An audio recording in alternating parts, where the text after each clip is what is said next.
जब वक्त के ऊपर हम बात कर रहे हैं, वक्त की रुखसती का वक्त आ गया है और नई वक्त की नई सुबह होने का वक्त आ गया है। अगर हमें इस पे बात करनी है तो मुझे चार दृष्टि से बात करनी पड़ेगी। एक, इस बिल के तकनीकी प्रावधान जिस पे बहुत सारे लोग बहुत कुछ बोल चुके हैं। दूसरा है वक्फ की अवधारणा। तीसरी है वक्फ की राजनीति। और चौथा है वक्फ की राजनीति के नाम पर होने वाली वह सांप्रदायिक बनाम सेकुलर की राजनीति। सबसे पहले हमारे नेता सदन माननीय नड्डा जी ने बताया कि किस विस्तार के साथ इस वक्फ कमेटी ने काम किया, किस शिद्दत के साथ हमारी सरकार ने काम किया। और चाहे वक्फ कमेटी के जेपीसी के चेयरमैन हमारे उस सदन के सदस्य जगदम्बिका पाल जी रहे हो, हमारे मंत्री जी रहे हो, सबने जिस शिद्दत से काम किया है, तो उनके लिए मैं माननीय प्रधानमंत्री जी अपनी सरकार की तरफ से कहना चाहता हूं कि उन्होंने एक इबादत के भाव से काम किया है।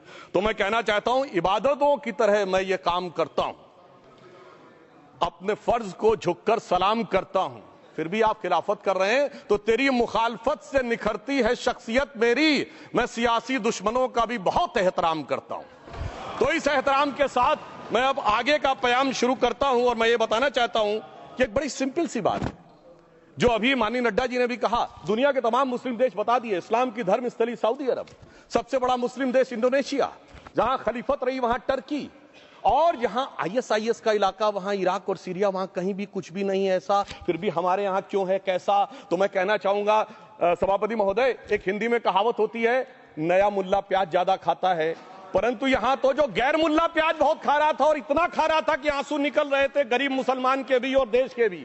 इसलिए मैं कहना चाहता हूं सभापति महोदय, अगर छोड़ दीजिए भारत की बात करिए, तो क्या ऐसी कोई शक्ति सिखों के पास है, ईसाइयों के पास है, यहूदियों के पास है, पारसियों के पास है? नहीं है। छोड़ दीजिए, इस्लाम के अंदर आइए। अगर इतना भाईचारा है तो ये सुन्नी वक्फ बोर्ड और शिया वक्फ बोर्ड अलग क्यों है मेरे भाई? जमीन पे एक दूसरे पे एतबार नहीं है, सिर्फ सियासत के लिए साथ में आने की बात है। ये भी जरा सोचने की बात है। और जो अकलियतों में भी अकलियत है, आगा खानी है, बाकी है, जो बोहरा है, उनकी तो कोई गिनती नहीं है। हमारी सरकार ने पहली बार मुस्लिम समाज के अंदर भी ईमानदारी से सबको समान प्रतिनिधित्व देते हुए एक नई सुबह के नए वक्फ का आगाज किया है। इसके लिए मैं सरकार को बधाई देना चाहता हूं। और सिर्फ ऐसा ही नहीं है, मुस्लिम समाज के अनेक लोग इस प्रकार के नियमों से बहुत प्रभावित हुए और बहुत प्रताड़ित हुए, जिसके अनेक उदाहरण बहुत लोगों ने बताए होंगे। मोहम्मदन एजुकेशन सोसाइटी कोल्हापुर का केस है, ईदगाह मैदान हुबली का केस है, जिसपर सुप्रीम कोर्ट ने साफ साफ उसको हुबली धारवाड़ म्युनिसिपल कॉर्पोरेशन को वापस कर दिया।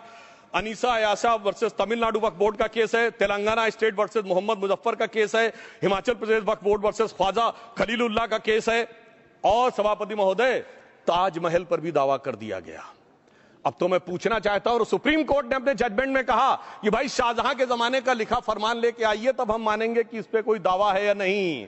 आप सोचिए कि अगर ये वक्त का कानून इसी ढंग से चला होता तो क्या होता। अभी हमारे जॉन ब्रिटास जी और मनोज झा जी ने बहुत सारी बातें बोली थी, एक प्यास की बात बोली थी, उन्होंने उड़ीसा के ग्राहम स्टोन्स का जिक्र किया था, तो उसमें तो कांग्रेस की सरकार सीबीआई की इंक्वायरी नहीं कर पाई थी। मगर जब ताजमहल का उल्लेख आता है सभापति महोदय, तो एक प्यास मुझे याद आ जाती है। जब शाहजहां जेल में था और दूर से उस ताजमहल को देखता था और उसे सिर्फ एक सुराही पानी मिलता था और उसने औरंगजेब से कहा एक सुराही पानी और भिजवा दो, तो जानते उसने मना कर दिया। तो दुखी होकर शाहजहां ने फारसी में लिखा, ए पिसर तू अजब मुसलमानी, जे पिदरे जिंदा आप तरसानी, आफरीन हिंदुआन सदबार, जे देहंद पिदरावा मुर्दा देवम आप। मतलब तू कैसा मुसलमान है जो जिंदा बाप को पानी के लिए तरसा रहा है? तुझसे तो आफरीन 100 बार उन हिंदुओं को है जो पितृपक्ष में मरे हुए बाप को भी पानी देते हैं। और सभापति महोदय, मैं बताना चाहता हूं कि ये हमने ईमानदारी से मुस्लिम समाज के कल्याण के लिए बात की है, क्योंकि एक तरफ खड़ा हुआ है ईमानदार मुसलमान जो शराफत के साथ ईमान को गले से लगाए हुए हैं, और दूसरी तरफ कुछ चंद सरमाएदार हैं जो उस अमानत में खयानत करके शरारत के साथ उसके झंडा बरदार बनना चाहते हैं। तो ये मुकाबला किसके बीच में है? ये शराफत अली और शरारत खान के बीच में मुकाबला है। हमारी सरकार शराफत अली के साथ खड़ी है, हमारी गरीब मुस्लिम के साथ खड़ी है। ये गरीबों गुर्बत वाले गुर्बत अली और सरमाएदारे वाले गाजी खान के बीच का इलाका है। मगर मैं कहना चाहता हूं महोदय, एक बात मैं बहुत स्पष्ट रूप से कहना चाहूंगा, इन जरूरतमंद मुसलमानों की लड़ाई के लिए मैं कह सकता हूं कि ये गरीब मुसलमानों के दिल की कसक और कट्टरपंथी वोट के ठेकेदारों के मन की ठसक के बीच में हमारी सरकार ने उस कसक का साथ दिया है, जिसके लिए मैं मानता हूं गरीब और पसमानदा मुसलमान निश्चित रूप से उनका आभारी होगा। हाँ, मगर जब इसकी बात आती तो भी माननीय खड़गे जी भी बोल रहे थे, माननीय संजय सिंह जी भी बोल रहे थे, मनोज झा जी भी बोल रहे थे कि साहब आपके यहाँ वो कितने पुजारी हैं और कितने किस वर्ग के पुजारी हैं। तो मैं उनको बताना चाहता हूं केवल अकेले जूना अखाड़े ने पिछले साल 71 SC ST लोगों को महामंडलेश्वर बनाया। अरे आपको हमारे सदन में बैठे हुए बाल योगी उमेश नाथ जी नहीं दिखते? वैसे तो कहा जाता है जात ना पूछो साधु की, मगर मैं बताना चाहता हूं विश्व हिंदू परिषद के 50,000 से अधिक पुजारी ट्राइबल्स में जो शेड्यूल कास्ट है जो काम कर रहे हैं। मगर मैं हद अदब से पूछना चाहता हूं, बताइए मुल्ला, मौलवी, मुफ्ती, मुकर्रम, बारी, हाफिज में से कितने पसमंदा हैं? उसमें कितने जुलाहा, अंसारी, घोसी, बताइए मिरासी कितने हैं? बाकी छोड़िए, पर्सनल बोर्ड में है क्या? अरे वक्फ बोर्ड में है क्या? इसीलिए मैं कहता हूं खुद मियां फजीहत, दूसरों को नसीहत। अगर ईमानदारी से बात करनी है तो उस पर आगे। मगर मैं एक बात और कहना चाहूंगा कि हमारी जो सरकार ने नाम दिया है, इसको उम्मीद नाम दिया है। और ये उम्मीद है किसके लिए? उस ईमानदार मुसलमान के लिए और देश के हर खास व आम के लिए ये उम्मीद है। मगर सभापति महोदय, कुछ लोग वो हैं जो उम्मा का ख्वाब पाले हुए थे। उम्मा शायद हमारे बहुत से लोग समझते हो ना समझते हो, पूरी एक एंटायर जो इस्लामिक खलीफत और राज होता है उसको उम्मा कहते हैं। उम्मीद वालों को तो उम्मीद की नई रोशनी दिख रही है, उम्मा वालों की उम्मीद पे पानी फिर रहा है। तो ये उम्मीद और उम्मा के बीच का भी मामला है। परंतु मैं ये भी कहना चाहूंगा सभापति महोदय, इसके बाद सिर्फ ऐसा ही नहीं था। प्रॉपर्टीज के ऊपर, तमाम सरकारी प्रॉपर्टीज पे, जिसमें बहुत डिटेल में हमारे साथी लोग गए, मैं डिटेल में नहीं जाना चाहता। भोपाल का विषय है, हैदराबाद का विषय है, मुंबई का है, लखनऊ का है, पटना का है, बहुत प्रकार से है। माननीय लालू प्रसाद यादव जी का विषय जब बताया गया था तो बहुत ज्यादा हमारे मनोज झा जी बोल रहे थे, तो अब मैं उसके डिटेल में नहीं जाना चाहता हूं। सबने वो वीडियो देखा है। बस एक लाइन में उनके लिए कहना चाहूंगा, वो कुछ भी बोल रहे हैं, जिसे कहते हैं बिगड़ी बात बने नहीं, लाख करो किनकोए, रहीमन बिगड़े दूध को मथे न माखन होए। अब जो बोलना था वो बोल चुके, सबके सामने वो आ चुका। अब एक बात और है, दूसरे धर्म स्थलों के बारे में विषय आता है, तो मैं याद दिलाना चाहता हूं केरला के कैथोलिक चर्च ने 31 मार्च 2025 को जो लिखा, सिर्फ उसकी लास्ट की 2 लाइन बोलना चाहता हूं। We request the central government to get the amendment bill passed as early as possible so that the tears of thousands of suffering people in the place like Munambam can be wiped out only by a legal amendment that can provide a permanent solution to their suffering. We urge all the MPs from opposition party to support the bill so that the historic legislation can become unanimous. मगर सभापति महोदय, ये अल्पसंख्यकों की बात करने वाले जब अल्पसंख्यक की बात आती तराजू पे तौलते हैं, किसका वेट ज्यादा है, किसकी धमक ज्यादा है, किसकी खनक ज्यादा है, फिर तय करते हैं कि माइनॉरिटी के साथ आना है, किस माइनॉरिटी के साथ नहीं आना है। और मैं एक और बात कहना चाहता हूं, तमिलनाडु के तिरुचेरी मंदिर की बात आई, यमुनानगर में गुरुद्वारे की बात आई, केरल में क्रिश्चियन कम्युनिटी की जमीन की बात आई। बहुत सारे लोग प्लेसेस ऑफ वर्शिप के एक्ट की बात करते हैं, तो as per places of worship act Tamil Nadu का मंदिर का तो स्टेटस नहीं चेंज हो सकता भाई। 15 अगस्त 47 के बाद किसी प्लेस ऑफ वर्शिप का स्टेटस नहीं चेंज हो सकता, तो वक्फ बोर्ड को क्लेम फॉरफिट कर देना चाहिए, because it is in contrast to the places of worship act. परंतु अब सुनिए, यही गुरुद्वारे के बारे में भी होना चाहिए। मगर सभापति महोदय, चाहे वक्फ बोर्ड का एक्ट हो, चाहे प्लेसेस ऑफ वर्शिप एक्ट हो, एक ही को फायदा होना है, जिसे कहावत में कहते हैं खरबूजा छुरी पर गिरे या छुरी खरबूजे पे गिरे, आखिर में कटना भगवे रंग के खरबूजे को ही होता है। अब मैं यह भी बताना चाहता हूं कि इन संपत्तियों के द्वारा जो कुछ हुआ, उन्होंने इतनी चीजों को लिया है, इतनी चीजों को लिया है। एक पुराना उर्दू का शेर है कि मिटे नामियों के निशान कैसे कैसे, और ये जमीन खा गई आसमां कैसे कैसे। इस जमीन ने कैसे कैसे लोगों को अपने में समा लिया, इसकी तमाम तारीख गवाह है। अगर मैं इसमें बहुत डिटेल में जाऊंगा तो सदन का बहुत सारा वक्त जाएगा, परंतु मैं एक बात ये कहना चाहता हूं कि जब इतना ज्यादा आगे बढ़ गया तो फिर कोर्ट ने आगे इंटरवेंशन करना शुरू किया। मैं डिटेल में नहीं जाना चाहता हूं। अभी कार्तिकेय शर्मा जी ने, बहुतों ने बोला सैयद फसल का case versus union of government, Allahabad high court के केस को कहा, मगर Basheer versus state of West Bengal case में उन्होंने बहुत क्लियर कट कहा है कि waqf is not a religious denomination in accordance with the Article 26 of the Constitution, so the matter relating to the restricting the economic, financial, political and other sectoral activities that may be associated with religious practice under Article 25(2)(a) of the Constitution can be regulated by the state. तो मुझे लगता है अब इसके बाद कोई किंतु परंतु का स्कोप नहीं रह जाना चाहिए। परंतु उसके बाद भी सभापति महोदय, जो कानून को न माने, जो कहे संविधान को नहीं मानेंगे और जो ये कहे कि साहब अदालत के आदेश को भी नहीं मानेंगे, तो फिर इसका मतलब उसके मन में तो एक ऐसी बादशाही आ गई है। इसके लिए मुझे सभापति महोदय वो पुरानी वाली फिल्म अगर लोगों को याद हो तो मुगले आजम का वो सीन याद आता है कि जब अकबर ने अनारकली को कैद कर लिया तो सलीम कहता है जब्त मैं करूं जिसकी की जमीन वीरान हो गई है, जब्त वो न करे जिनके सिर्फ शौ के बाद चाहत को ठेस पहुंची है। ये जिल्ले इलाही की बादशाही नहीं बल्कि खुदाई है। मैं कहना चाहता हूं जो संविधान को न माने, कानून का न माने, इसका मतलब वो अपनी खुदाई में जी रहा है। तो ये वो लोग हैं। और वैसे मैं सभापति महोदय, खुदाई से आजकल बहुत से लोगों को डर लगता है, क्योंकि जहां जहां खुदा है वहां वहां भगवान है, जहां जहां खुदा है वहां वहां भगवान है। बाकी आप सब बहुत बुद्धिमान हैं।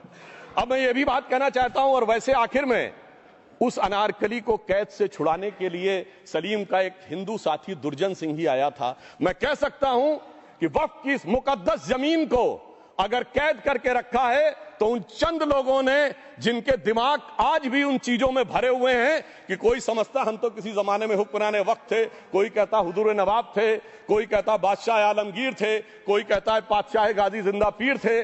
तो नदीमुल हक साहब ने जो बोला था ना, किसी के बाप का हिंदुस्तान थोड़ी है, बिल्कुल मैं कहना चाहता हूं जिन्होंने इस देश के लिए खून बहाया उनके बाप का हिंदुस्तान है, उस गरीब मुस्लिम कारीगर के बाप का हिंदुस्तान है।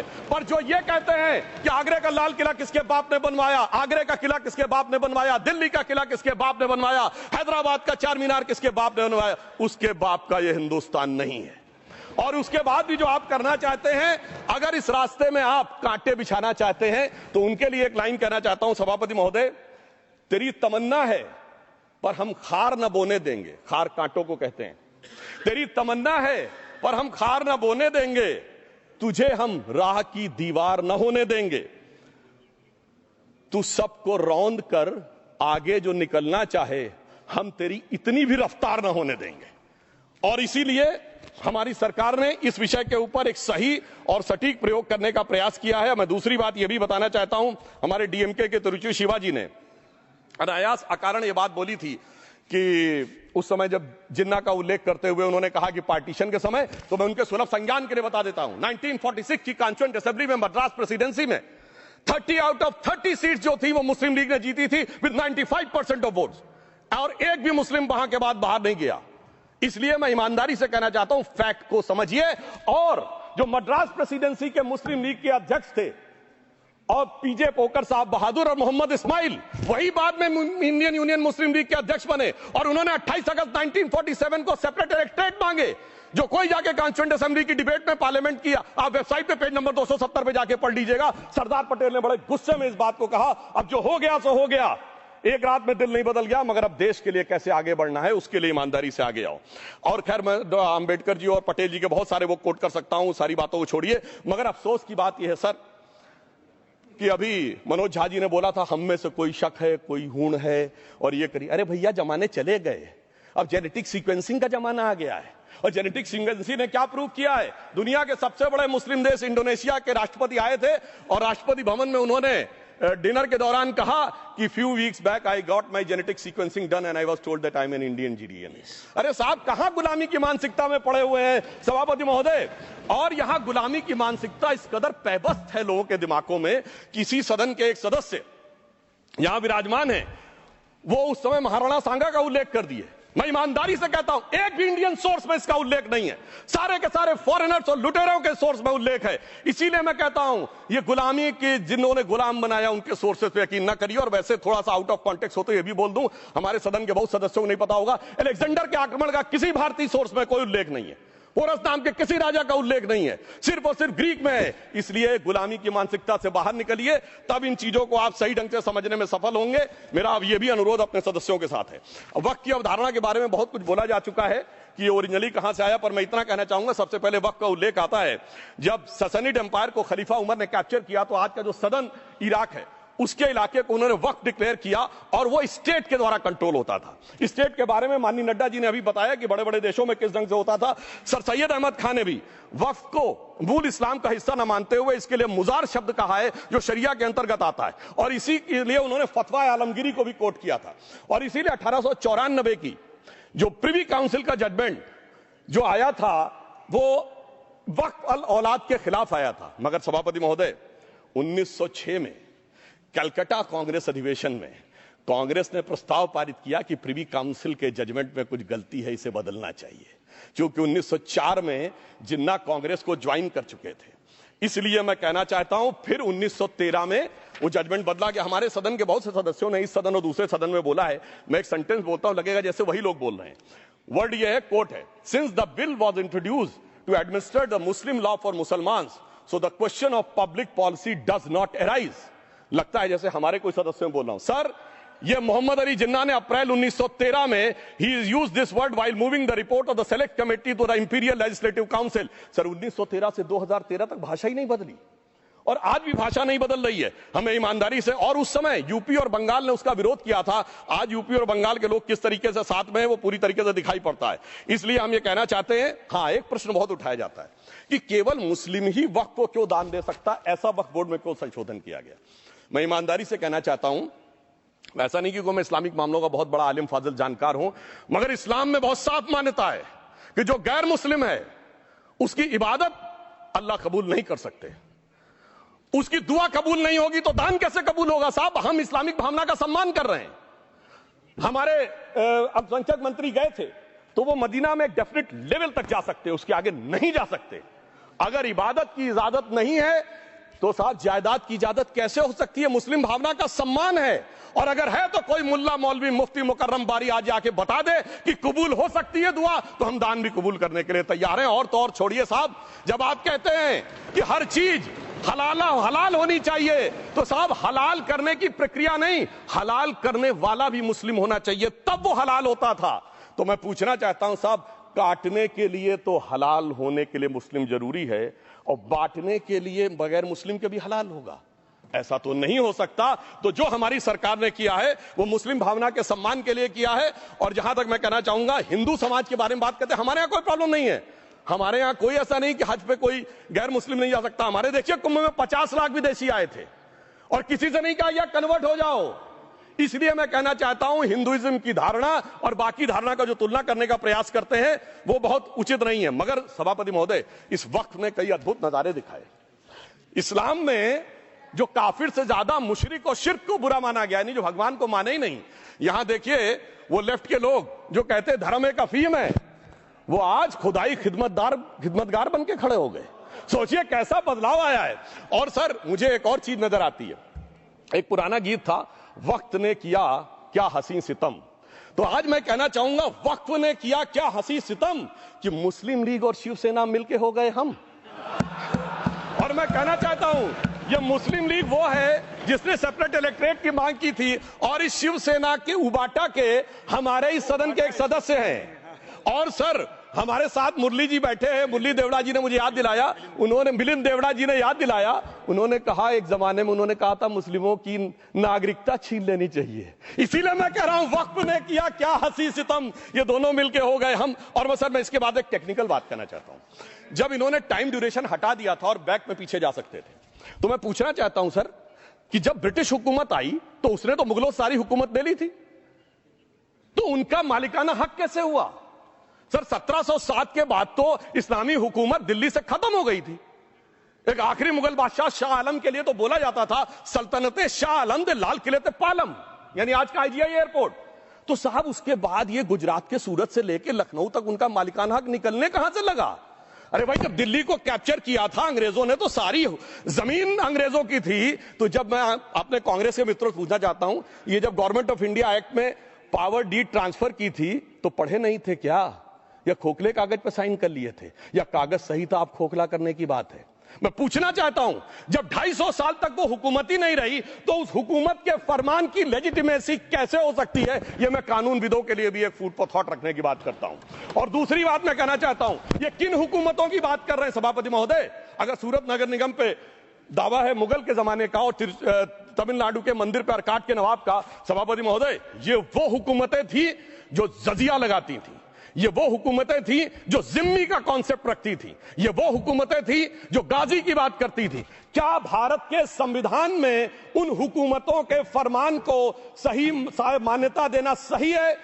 बिल्कुल गलत है। मैं कहता हूं बाबा साहब अंबेडकर के संविधान में यदि आप ऐसी हुकूमतों के फरमान को रखने की कोशिश करते हैं तो this is fraud on constitution. और हमारी सरकार ने अगर बैकडेट से वो बंद किया है तो उस फ्रॉड को रोकने की पूरी व्यवस्था की है। और यहां पर मैं ये भी कहना चाहता हूं सभापति महोदय, जमींदारी उन्मूलन 1948 में हो गया, मगर ये बाद में जमींदार कैसे क्रिएट हो गए? हमने बचपन में विनोबा भावे, हम लोगों के जन्म से बहुत पहले की बात है, विनोबा भावे जी के भूदान आंदोलन की बात सुनी थी, जिसमें जमींदारों से पैसा लेके जमीन लेके गरीबों को दी जाती थी। पर सभापति महोदय, कभी आपने सुना कि गरीबों की जमीन जमींदारों को मिल जाए? वो 2013 के बोर्ड ने वो व्यवस्था कर रखी थी। यानी वो भूदान आंदोलन था गांधी जी के शिष्य विनोबा जी का, तो आज के गांधियों के नेतृत्व में भू हड़प आंदोलन शुरू हो गया। अगर वो भूदान आंदोलन था तो ये भू हड़प आंदोलन था। इसलिए मैं एक और बात भी कहना चाहूंगा सभापति महोदय कि जिन हुकूमतों के फरमान की बात की जाती है, एक और फैक्ट है, इसको कोई अन्यथा न ले, जितने मुस्लिम बादशाह अलाउद्दीन खिलजी के बाद उन्होंने बगदाद की खलीफा का खुतबा पढ़ा है। That is a foreign rule, it's on record. कैसे उसको भारत सरकार मान्यता दे सकती है? इसलिए मैं कहना चाहता हूं जरा सा गौर से देखेंगे तो हकीकत आपके सामने आ जाएगी। और क्या कभी किसी ने कल्पना की, किसी क्रिश्चियन ने तो नहीं कहा कि इंडिया गेट हमारा है, गेटवे ऑफ इंडिया हमारा है, और चर्च नहीं सही फिर भी चर्च गेट हमारा है? तो फिर यह केवल किसी एक के दिमाग में क्यों आती है? हमने जो इवैक्यू एक्ट के तहत दे दिया था पाकिस्तान के गए लोगों को, क्या हमारे जो सिख और हिंदू भाई आए थे उनकी जमीनें मिली? अरे महाराजा रणजीत सिंह की राजधानी लाहौर थी और काबुल तक था राज, तो क्या उन्होंने जमीनें नहीं दान दी होगी गुरुद्वारे और मंदिरों को? वो मिली? अरे वो तो छोड़िए, ननकाना साहब और करतारपुर साहब तक नहीं मिला था। इससे दिखाई पड़ता है कि कितनी एक तरफा हम लोगों ने कोई निगोशिएट ही नहीं किया और उसे करने की बात कही थी। इसलिए मैं कह सकता हूं सर कि अब हमारी सरकार ने जो संशोधन किए हैं, अब यह मजहबी हुकूमत के फरमान से नहीं, बाबा साहब अंबेडकर के संविधान से चलने वाला है। अब मैं अंत में उस विषय के ऊपर आता हूं जिसे सांप्रदायिक राजनीति बनाम सेकुलर राजनीति इसके ऊपर कहा जाता है।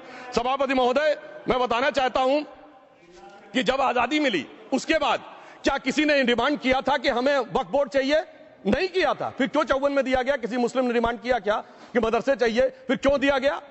मुस्लिम समाज तो राष्ट्र की मुख्य धारा में आने को तैयार था, इसीलिए यूसुफ खान, दिलीप कुमार के नाम से आने में उन्हें कोई प्रॉब्लम नहीं थी। महजबीन बानो को मीना कुमारी के रूप में आने में प्रॉब्लम नहीं थी। मुमताज बेगम को मधुबाला बन के आने में प्रॉब्लम नहीं थी। हामिद अली को अजीत के रूप में आने प्रॉब्लम नहीं थी। मगर और मैं यह भी बताना चाहता हूं, मुस्लिम समाज में बहुत बड़ा तबका उस समय इस बात को सोच रहा था, और अभी कपिल सिब्बल साहब बोले, ये उस चीज के वकील नहीं, इन्हें पता होना चाहिए, पता होगा कि सुन्नी सेंट्रल वक्फ बोर्ड राम मंदिर में 1961 में मुद्दई बना है, 12 साल के बाद। क्योंकि के मोहम्मद ने लिखा है कि एक बहुत बड़ा तबका था जो ये मानता था कि हमें इस चक्कर में नहीं पड़ना चाहिए। मगर अफसोस कि वही लेफ्टिस्टों, सेकुलरिस्टों ने उनको समझाकर इस मुकाम तक लाकर खड़ा कर लिया। अब यहां मैं एक और बात कहना चाहूं, खैर छोड़िए उन सरकारों ने बाद में क्या दिया, मगर उसके बाद सुनिए, इंदिरा जी के जमाने में मुस्लिम पर्सनल लॉ बोर्ड आया, तो राजीव जी के जमाने में शाहबानो केस आया, तो नरसिम्हा राव के जमाने में 95 का एक्ट आया, तो मनमोहन सिंह जी के जमाने में 2013 का एक्ट आया, मगर इलाज नहीं निकला। तो इसे एक शेर में कहूंगा कि मरीजे सेकुलर इश्क पर लानत खुदा की, मर्ज बढ़ता गया जो तौबा की। अब मैं सभापति महोदय एक और बात कहना चाहता हूं, शुरू के 20-25 साल में मुस्लिम समाज के बारे में मैं कहना चाहता हूं। आज जब आजादी मिली तो मुस्लिम समाज के प्रतीक कौन थे?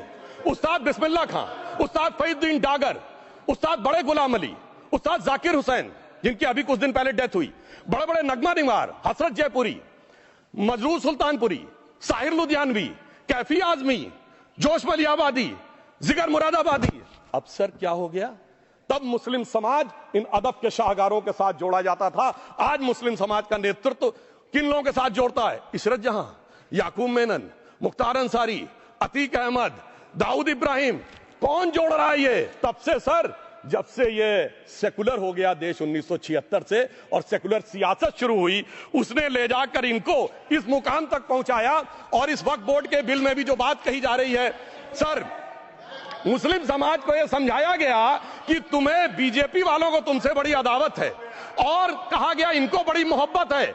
जब यह देश आजाद हुआ, मैं उत्तर प्रदेश का रहने वाला हूं, उत्तर प्रदेश में 1931 की सेंसस में 8% रेट ऑफ डेथ थी और सैयद मुसलमानों में 24% थी। यूपी की ब्यूरोक्रेसी में 20% थे। आज कहां चले गए सब? मैं एक लाइन में कहना चाहूंगा, ये अदावत और मोहब्बत की सियासत में ऐसे फंसे कि किसी को किसी की मोहब्बत ने मारा, किसी को किसी की अदावत ने मारा, मगर इस शराफत अली को सेकुलर सियासत ने मारा।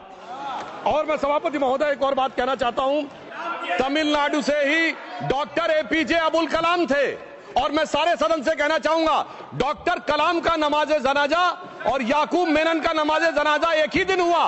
कितने लोग याकूब मेनन के नमाजे जनाजा में गए और कितने डॉक्टर कलाम के नमाजे जनाजा में गए? डॉक्टर कलाम मेमोरियल पे कितने लोगों की फोटो है, दिखाएं मुझे, सोशल मीडिया पे पोस्ट की हो। मगर अफजल हालात का मारा था आपके एक मंत्री का ऑफिशियल ट्वीट है, वही सदन के सदस्य नहीं तो मैं नहीं बोल रहा हूं। याकूब मेनन की जुडिशियल किलिंग हुई आपके एक नेता का, मिनिस्टर का ऑफिशियल ट्वीट है, सदन के सदस्य नहीं है इसलिए नहीं बोल रहा हूं। और सर 26/11 आरएसएस ने कराया, सदन के सदस्य बैठे हुए हैं।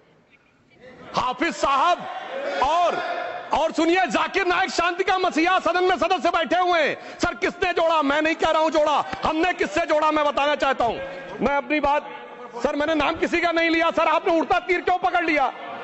सर मैंने नाम नहीं लिया, उड़ता तीर क्यों पकड़ लिया?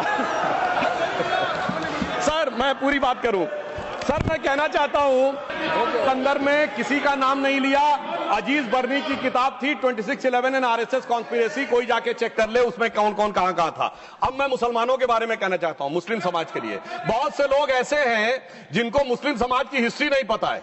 मैं बताना चाहता हूं भारत से जब न्यूमेरिक सिस्टम सबसे पहले गया तो अल जहार थे सबसे पहले जिन्होंने जाके 1793 में जो सूर्य सिद्धांत था उसका अरबी में ट्रांसलेशन हुआ सिंध हिंद।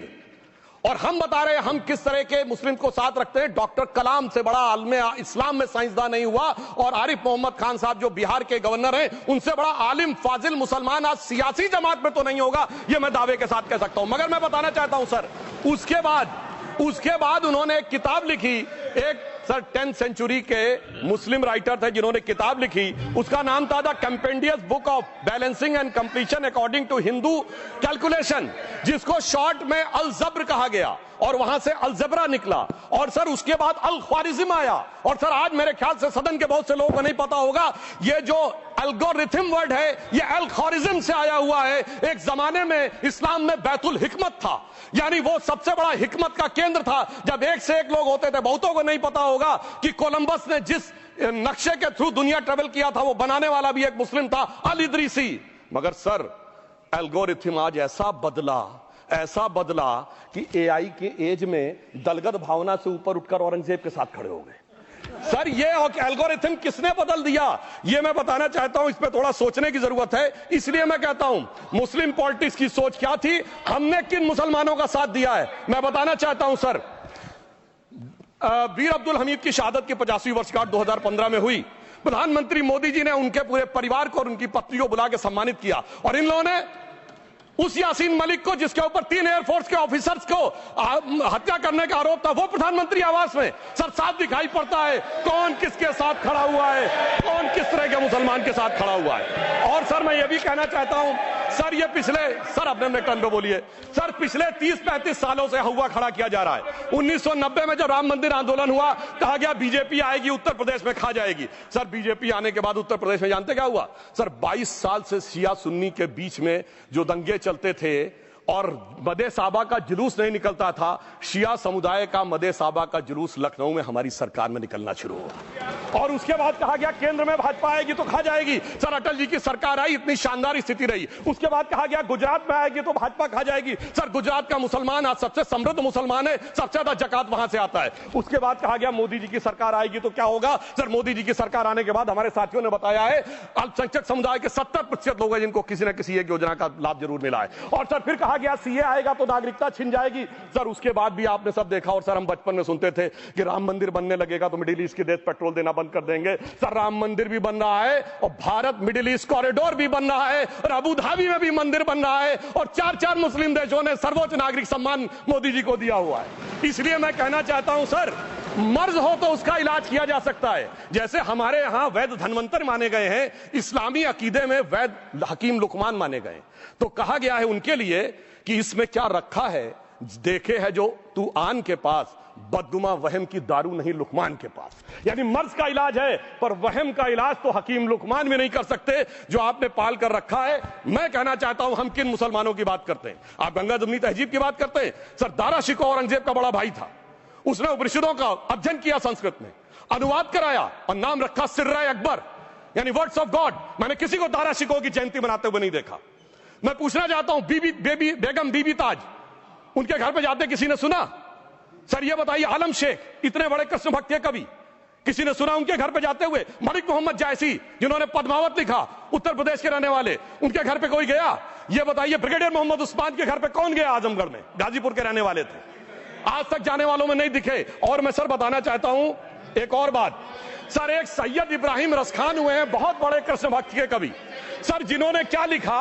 उन्होंने कहा मेरा अगला जन्म हो तो भी मैं कृष्ण भक्ति बनना चाहूंगा, मनुष्य बनूं तो ग्वाल बाले के रूप में और पशु बनूं तो गाय के रूप में। उन्होंने कहा मानुष हो तो वही रसखान, बसों ब्रज गोकुल गांव के ग्वारन, जो पशु हो तो कहा बस मेरो चरो नित नंद की धेनु मजारन। सर उन्होंने कहा गायों के बीच में नंद बाबा की गायों में जन्म लेना चाहूंगा। मगर सर आज एक ऐसे नेता आए हैं इस देश में जिनको गायों से बदबू आने लगी है, तो उनके लिए मुझे मेरे मन में भाव आता है सर कि श्री रामचंद्र कह गए सिया से, ऐसा कलयुग आएगा, गोपालक श्री यदुवर कुल में एक ऐसा नेता आएगा जिसे बकरे कटने में खुशबू मिलेगी, गौ माता में बदबू पाएगा। रामचंद्र कह गए सिया से, कैसा कलयुग आएगा। अब सर मैं एक और बात भी कहना चाहता हूं, हम किनको मानते हैं? सर नजीर अकबराबादी को सुनिए, कृष्ण भक्त के लिए क्या कहा। सर मैं एक बोलना चाहता हूं, बुल्ले शाह ने क्या कहा? बुल्ले शाह ने कहा, अभी होली गुजरी है, उसने कहा था आज होली खेलूंगी मैं, कर बिस्मिल्लाह। उन्होंने आगे कहा अलस्तु बिरबिकुम प्रीतम बोले, सब सखियों ने घूंघट खोले, नाम नबी की रतन चढ़ी, सुनिएगा, नाम नबी की रतन चढ़ी और बूंद पड़ी अल्लाह अल्लाह, आज होली खेलूंगी मैं, कर बिस्मिल्लाह। तो मैं भी कहता हूं अब बिस्मिल्लाह करिए और उसके बाद हमारे इस सहयोग करिए, इस सकारात्मक उसका, वरना अल्हम्दुलिल्लाह जो हम मुसलमानों के लिए और देश के लिए करना चाहते हैं उसमें हमें सफलता जरूर मिलेगी। अंत में मैं सिर्फ ये कहना चाहता हूं सर, तमाम प्रकार की बातें यहां पर हुई, सकारात्मक और नकारात्मक, मगर अफसोस की बात यह है कि 1913 के वक्फ वाल औलाद से लेके 2013 के वक्फ वाल औलाद तक इनकी फितरत नहीं बढ़ती, क्योंकि सर ये तो पार्टियां ही अल औलाद है, तो इनको तो उससे बहुत ज्यादा वो होगी।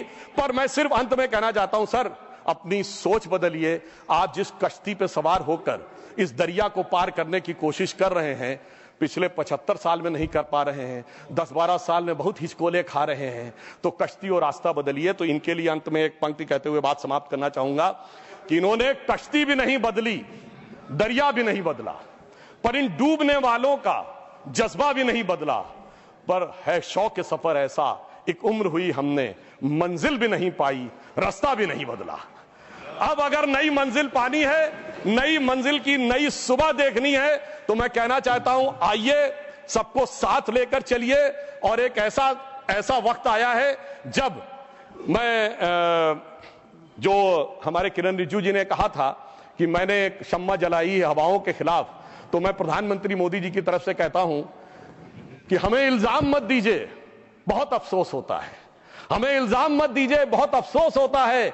बड़ी तरकीब से कश्ती यहां तक लेके आए हैं और बदल देते हैं हम दरिया की लहरें अपनी हिम्मत से, आंधियों में भी अक्सर चिराग हमने जलाए हैं। धन्यवाद।